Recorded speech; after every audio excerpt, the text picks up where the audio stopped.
the number one mission at the end of the day, through love and through helping people both physically and spiritually, the number one mission of a shliach is to be, it's a 24/7 job to connect souls to themselves, to their Jewishness, to the Torah, to belief in God, and to godliness in general. Yeah. I would also say, just to add to that, like the philosophy of Hasidus and what drives this whole thing really can also be summed up in a different word, which is also a very common word, which is called pnimiyut, which means to see, not to see things on the surface, but to see it on a deeper level.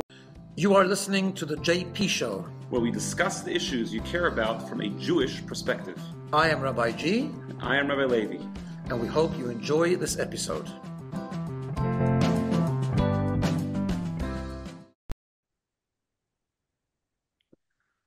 Welcome back, everyone, to another episode of the JP Show.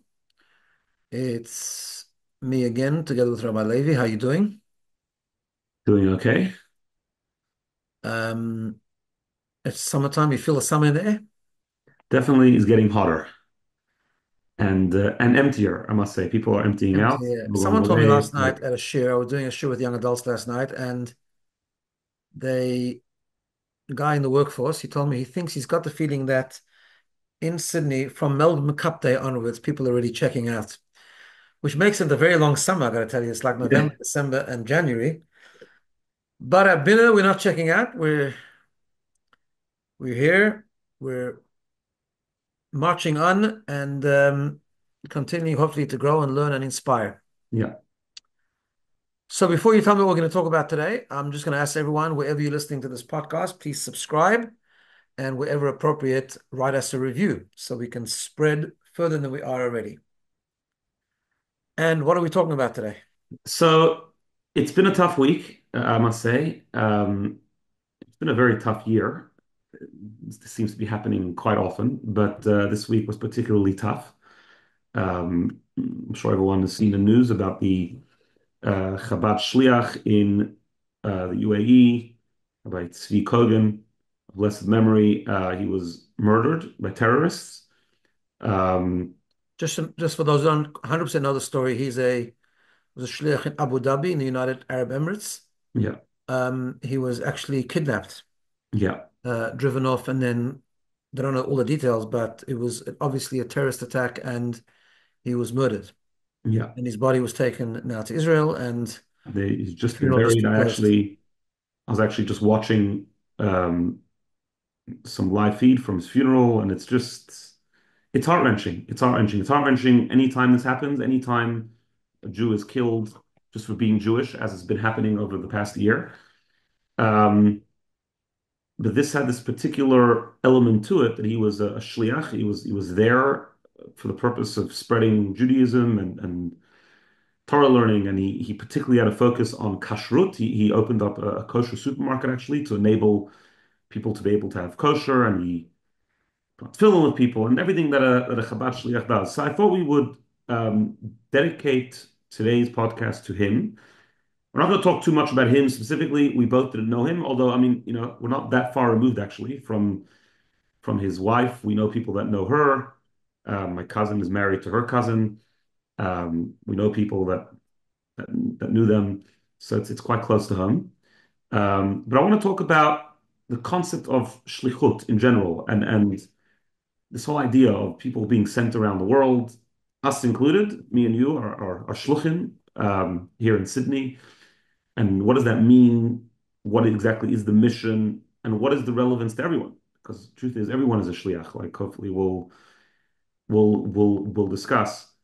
And in fact, I think it's quite appropriate. Well, first of all, dedicating it to Rabbi Kogan, who was a shliach, an emissary of Chabad, and also that we happen to be in the week where in New York although we're not traveling this year to it, but the in New York there's the International Yearly Conference of Shluchim, where thousands of Chabad Shluchim and emissaries come from all parts of the world. It's an Uh, amazing experience. I mean, we've yeah, been it there is. many I've been a times. number of times, so have you, and it's. I mean, that's actually a real celebration. I'm sure it's going to be a little bit different, and I'm sure that Rabbi Kogan's death will be very much featured there. Yeah, But at the same time, it's a real celebration of of what the shluchim have accomplished and the explosion of the spreading of Judaism in so many different ways that has taken place since the movement of shlichus, so to speak, began. Yeah, and one of the things you do feel there also is this, every shliach is in their own place and very spread out all over the world, but you definitely, when you go there, you feel like you're part of this big, almost army, this family Yeah. of people that are on the same mission. And that's why this one particularly hurt. It was someone from our family, so from our in Yeah. Yeah. the same doing the same thing that we're doing. So it was definitely a very painful thing. Um, yeah. Anyway, so I thought we would just discuss this idea. Um, what does it mean to be a shliach? So let's start from the beginning. Actually, maybe you can give us, as someone who's a little bit more of an older shliach than I am, who's been in this mission for longer. What is the origin of this whole idea of a shliach? Everyone knows, you land up in a place and in India somewhere, there'll be a shliach there. What does the word shliach actually mean, and what is it, and how did it So I all? think we have to go back to the beginning, really, of how it all began, right? So, um, Chabad is a movement for a few hundred years since Yeah, Rabbi Shneur Zalman of Ladi, the founder of Chabad and the author of the Tanya. And sorry, I just want to and it's a movement. It's a Hasidic philosophy. It's always been very deeply involved in the learning and the learning of the esoteric part of Torah as well as connecting with other people. It's taken its inspiration from the Baal Shem Tov, the idea of Ahavat Yisrael, loving other people, no matter who they are, understanding the Jewish soul, the strength of the Jewish soul, and so on. But when and reaching out, but when and spreading the teachings and so on. But the whole idea of spreading the teachings took on a whole new level, especially when Chabad came to America, um, which was a different part of the world, a more secular part of the world. The previous Rebbe already had a few, not many, but a few shluchim that he sent to different places to teach and so on. And then when the Rebbe, our Rebbe, the Lubavitch Rebbe, when he took over in 1950, it didn't take that long until he actually started to launch this idea of spreading out to the whole world. And it was in its time, it was actually very revolutionary. Just to give you an example, I know that what like older parents found it very hard, and this concept of telling someone to uproot from their place where they are and go to a foreign land, a foreign country, just to teach, because the Rebbe really believed that we're getting closer to Mashiach, and we really need to bring people and connect people to their Jewishness and to their soul and to Judaism and to learning. Right? Each place in its own way, each person in his own way, but that was the idea. And he started this idea of really encouraging people. And in the very early years, the famous one where Rabbi Gerelik went to Italy and eventually Rabbi Sudak went to England, and there were different people. There was a I'm shliach in talking about here Turkey. in the 1950s. There wasn't exactly You're talking WhatsApp, about the right? 1950s. Yeah. It was huge to travel there and then to come back. Rabbi Grona in Melbourne, for example, they Mm. came very early on, the 50s, the beginning of the 60s. These were really, it was a revolutionary thing, a complete revolutionary thing, just sending people, young couples, to right. And then it started to spread, and then the concept of a Chabad house started to spring up, and there was Chabad houses all over the world, and they started to go. Now, when I was getting married, right, every few years they would give it like another push. When I was getting married, it was 1987, Mm. and before I got married, there was a series of talks with the Rebbe where the Rebbe re-pushed and relaunched, you can almost say, not relaunched, but re-strengthened this whole idea of shlichus and said, go out, conquer the world in a spiritual way, and that's what you got to do, and this is the mission, and really mobilizing this whole idea, right? To the point, I'll tell you that when I got married, I actually thought that it was the tradition in Chabad that after we get married, we actually stay where we are for a while. We stay to learn. I learned in Kollel, which is like a tertiary yeshiva, but that you do it as married. You get a little stipend. It wasn't much, but you get. I mean, and you learn before to be, to create a good foundation at the beginning of marriage before you go out. I thought, well, the Rebbe is so pushing this now, and it seems such an urgency that I went to my mentor, my mashpia, every person that Rebbe used to encourage every person to have a spiritual mentor. And I said, well, maybe I should skip the kollel, maybe just get married and just find a place and go. And he said, no, that's not what you're supposed to do. This foundation is really important. So I did learning kollel first. And then the idea of Australia came up, and I had a connection to Australia before we went in. And all my friends, I mean, this was like the thing, we're gonna try and have that merit. We try to be part of the Rebbe's army, so to speak, and try to do that different activities. I came here first, I was teaching, and then eventually started BINA, but everyone was going. And then it just started to keep going. And then the whole idea of the in 1987 and 1988, particularly the whole idea of the International Conference of Shluchim began, that Rebbe encouraged it and spurred it on, and that Rebbe would speak for them. And it was just like a real energy and a real mobilization. What is fascinating, what is absolutely fascinating is that people in 1994, when the Rebbe passed away, they were the naysayers that said, "Well, this is it. This was a nice idea, and it is what it is, and it's gonna taper down." And actually, it picked up an amazing energy and steam that's unbelievable. The more shluchim, more emissaries that have gone out on shlichus after 1994 than before. Mm. It just has taken on the Rebbe's inspiration and the Rebbe's pushing. It was a not just a pushing sort of in a charismatic way. It was more like a spiritual thing.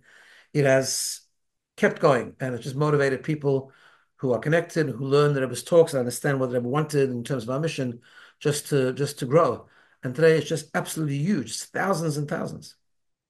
So that's the So, background and synopsis. yeah, that's the background. So, what is the philosophy? Meaning to say, it's not just people that are nice people, and then you want to go help other people. I mean, that's obviously part of it. But as you mentioned, the Chabad movement has been going on for a few hundred years. It didn't start 80 years ago. Is it like a different movement all of a sudden? Is it the same thing? Is it a continuation of what was before? Is it what drives this movement, this idea of going all over the whole world?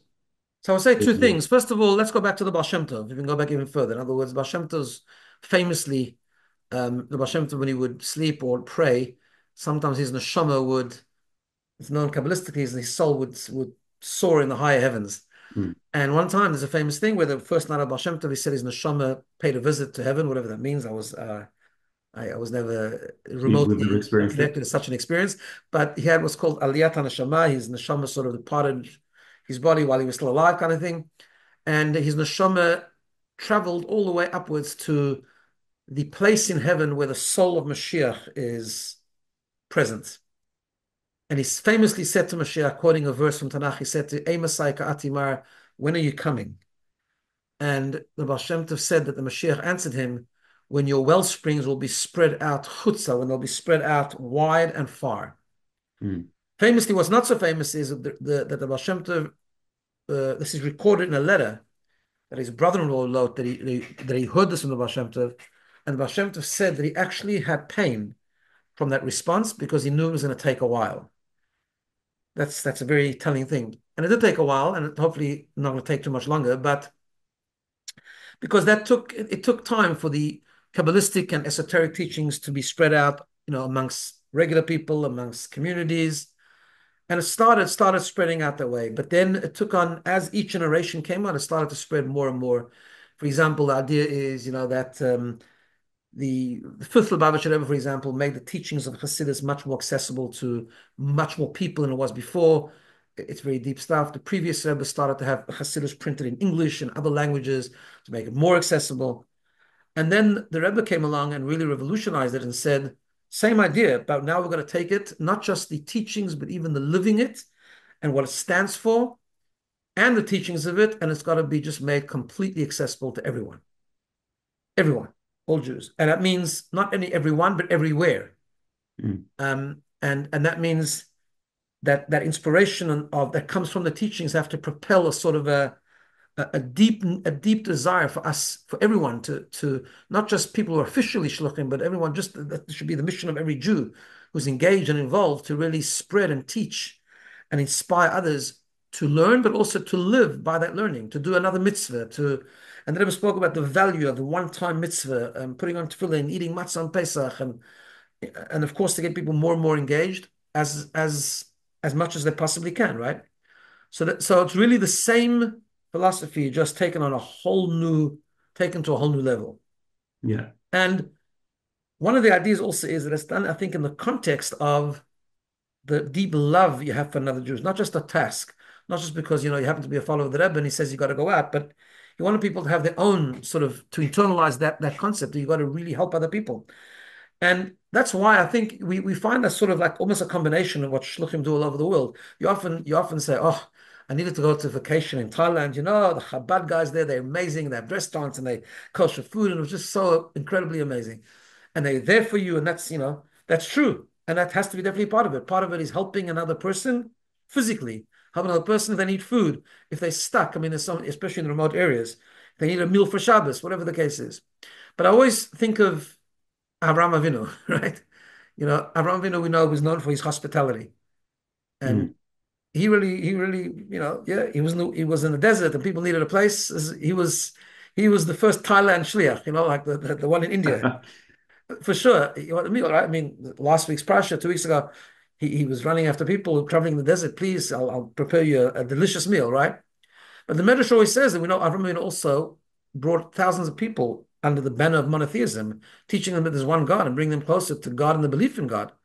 And he did it together. He would bring people and he would be hospitable to people and he would help them no matter what. But it also came with the idea that he would then talk to them and discuss them and connect them and show the love, but then also show the beauty of connecting to God. Yeah. So if you're traveling to Thailand, you need a Shabbos meal for sure. The Chabad Shliach will help you, but it's not just about that. The number one mission at the end of the day, through love and through helping people both physically and spiritually, the number one mission of a shliach is it's a 24/7 job to connect souls to themselves, to their Jewishness, to the Torah, to belief in God, and to godliness in general. Yeah. I would also say, just to add to that, like the philosophy of Hasidus and what drives this whole thing really can also be summed up in a different word, which is also a very common word, which is called pnimiyut, which means to see, not to see things on the surface, but to see it on a deeper level, right? When we look at this world on the surface, it looks like a place which is devoid of godliness, especially far-flung places, especially places where there's no yeshiva, there's no Torah centers already there, and there's no flourishing communities. But what the Baal Shem Tov taught, and then the Alter Rebbe, and then all the Rabbeim taught was to look deeper and to see, the one God, the one reality, who's the one reality, who's the reality everywhere. He's not only a reality in cities where there's already established communities. He's the reality everywhere. There's nothing else besides for him. Is one of the foundations of Hasidic teachings, and we're able to see that. And what that goes together with is also how you look at another Jew. Yeah, When you yeah, look at a Jew who's on the surface looks like they're very far and then they're nothing and they have no connection. I mean, there's so many examples for this, but one example that comes to mind, it's someone once told the Rebbe that he's asking, it was actually someone from Sydney. He's asking a blessing for his brother, and he used the terminology who has no connection to Yiddishkeit, which is the wrong thing to tell the Rebbe. And the Rebbe right away responded, he has a very big connection to Yiddishkeit. He's a son of Avram, Yitzchak, and Yaakov. He has a soul. He just a little bit of dust covering it over. You have to uncover it, right? Which that statement is really what it's all about. It's all about uncovering the depth, seeing the godliness in everything, and especially in every Jew. correct. And it's And the only way that it's supposed to work is that when you inspire someone, you teach someone, it's not because you look down on them, God forbid. It's on the contrary, yeah, because you understand their value, you understand what really is beneath the surface. That there's a beautiful, pure soul just waiting. And like you say, like no place is devoid, and not no person. There's so many stories of people who thought that they were just stuck in far-flung areas and had no connection to anything Jewish, and then suddenly the shliach shows up, and so many stories how it evolved, and they got engaged. They became more engaged, and so on. yeah, yeah, for sure. You mentioned before it's a 24/7 job. So I mean, it's true, right? It's not a job. I would say it's not a job. It's a mission. It's a different. Like, what did you mean by that? So, I mean, I think, you know, I think all dedicated rabbis are a bit like that. You're serving a community and you're serving a place, you're dedicated. But one thing that is, I think, a little bit unique about the shlichus thing is that it's not a career in any way. Mm, Now, obviously, people have to take care of themselves and all that, but it really is not a career. I mean, it's a calling. It's something you you do and you're dedicated to. And also, even though people sometimes, for all sorts of circumstances, will move and change their mission and maybe go to a different place, But that's not the default. It's not like you don't go to a place. I'll go to this place for a few years. Then when I'm more experienced, I'll look for a bigger place. Um, you are where you are. Where you ascend or where you land up, that's where you're supposed to be, and you're dedicated to that. There's no sort of career path. You try to expand and grow wherever you are, and sometimes it's difficult, sometimes it's easier, but that's what you do. And also, there's not like it's not like you're always on call. I think the mindset is you're always on call. Yeah. Now, that doesn't mean you don't take a holiday. It doesn't mean you don't rest. I mean, human beings, we have to take care of ourselves in order to give. But the mindset, I mean, that's what the Rebbe taught and the Rebbe wanted, especially when there was very few shluchim. For some of them, it was very difficult. They went to places that were, I mean, I'm even now, I have a friend, right? I have a friend who's a shliach in Riga. You know him, his Actually, son, his son is my friend. his Yeah. son is your friend. And he was in Sydney a while ago, and I was talking to him about this, and it's so tough there. And not only so tough, even spiritually it's tough. Like sometimes it didn't go as well as he wanted it to go. Yeah. And I said, and he was from the same, he's my contemporary, right? We were both in 1987. We were both heard the same talks. And that's what inspired him. Inspired him to find a place that needs a shliach. Didn't know the language. His wife didn't know the language. He'd never been there. Right? I mean, I heard from his son, just to be, I mean, it could be now it's different because things are a little easier, but when he was growing up, I mean, we're very strict in Chabad to have what's called Chalav Yisrael, which means certain type, not only kosher milk, but kosher milk that was supervised by a Jew.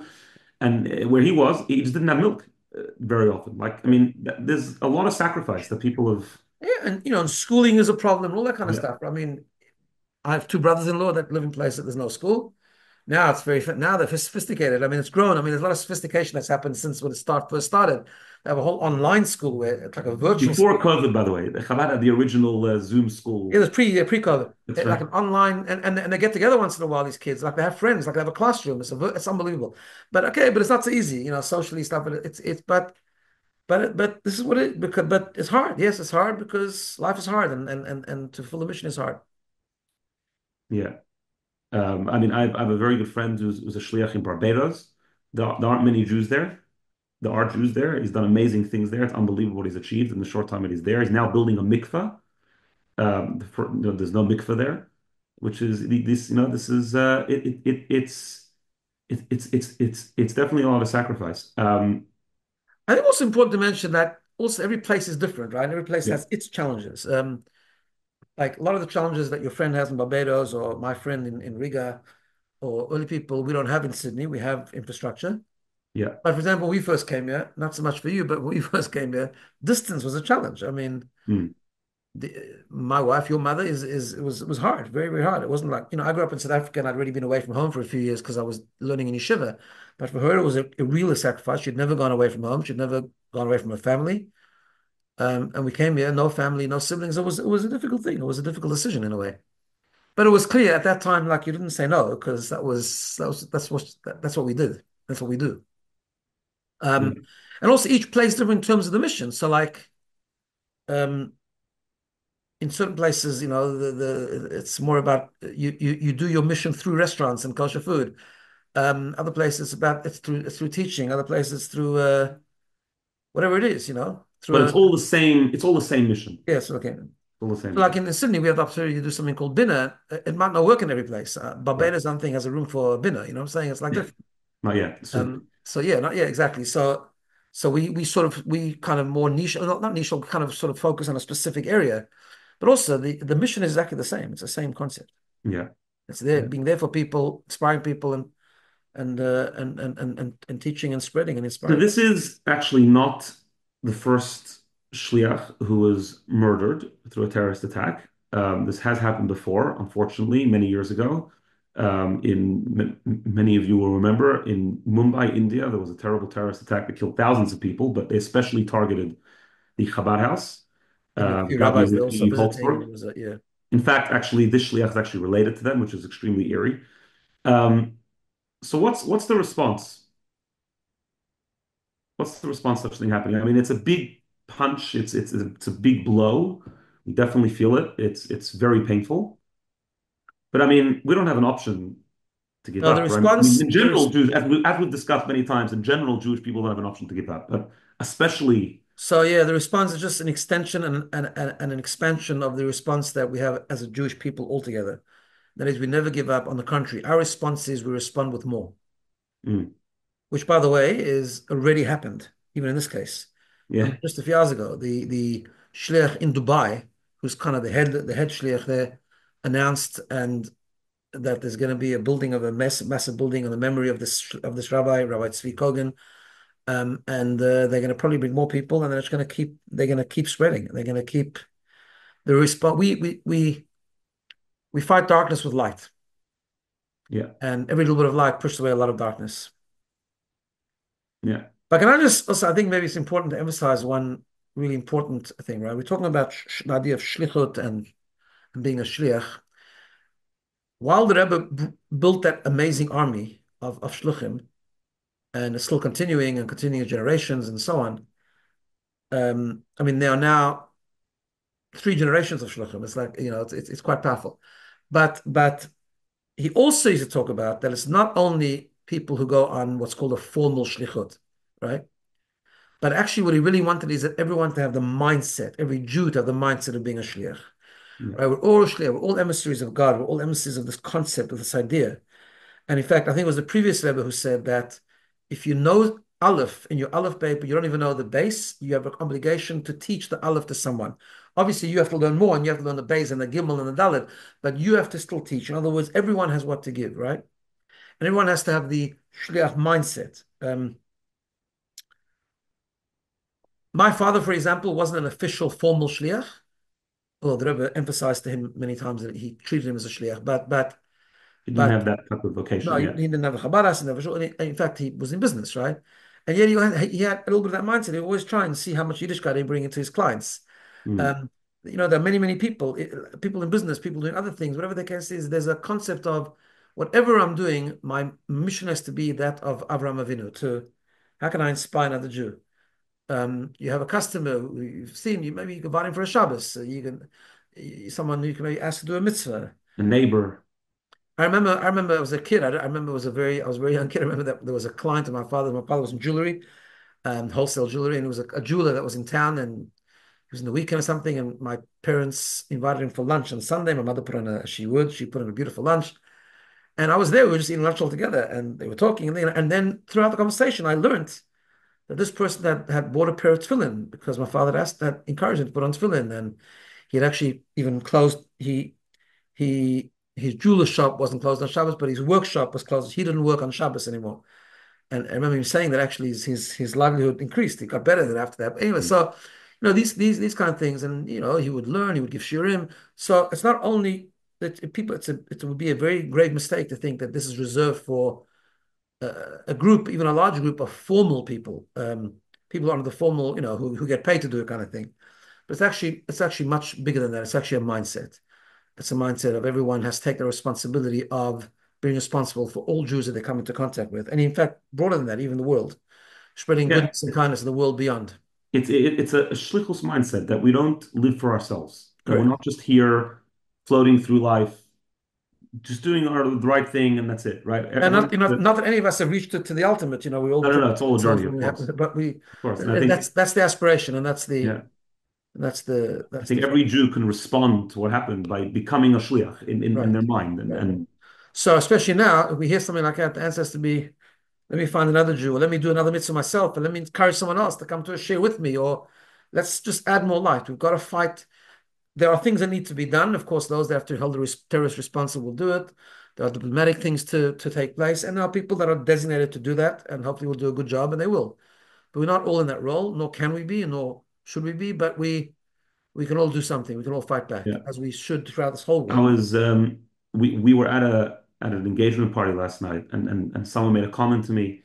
What happened to the shliach is terrible. And it slipped out of my mouth. I said, "This is a good diversion." And then I corrected myself. I said, "Actually, it's not a diversion; it's a response. Right.